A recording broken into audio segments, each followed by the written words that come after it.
Okay, hello, my name is Christopher Ariola, and in this video, I'm going to talk about oral versus written language. This is a topic that really interests me because it is not something that most people talk about, but oral versus written language is something that I think and I believe complements each other. It is not something you can have without the other one. But first, what is the oral language? The oral language is the most common one that we use. It is the one in which you, as a speaker, transmit an idea through a channel, coding it with your language and sending it to your receiver or your listener. That is the one that is going to decode the message and understand it. The oral language is something that is mostly seen in many cultures, and it is not something unique from one side of the country or things like that. It is in everywhere, and it should be studied because it is very important. Then, what is the importance of the language? Well, as you may know, the language is the universal way in which people communicate.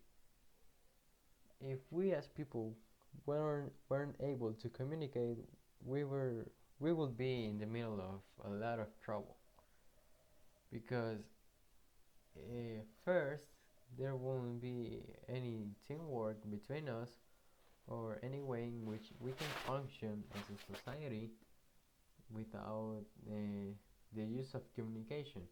And I think that's one important thing we must know and pay attention to because it is something that is not often seen, you know. Then, the narrative meaning. The narrative meaning is a specific meaning associated with a word.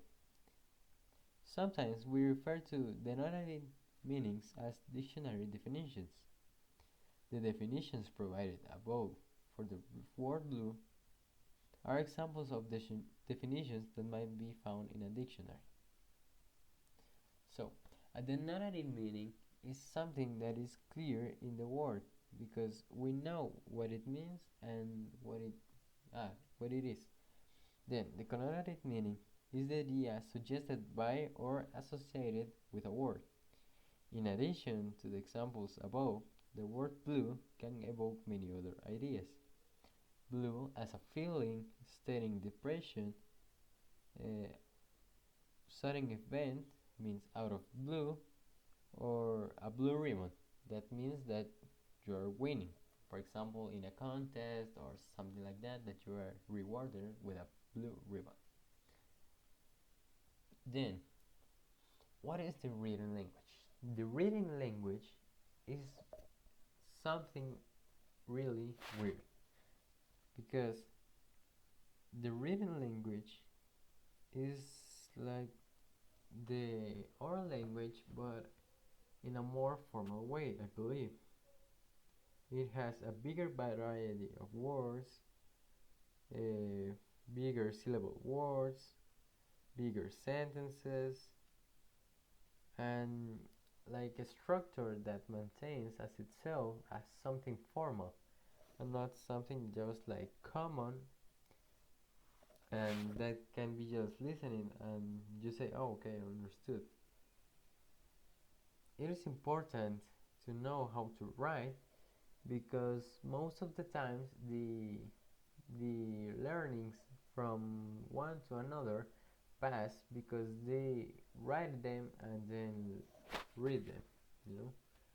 And that's how many of our cultures have managed to keep some of the traditions and some of the very odd things about their cultures.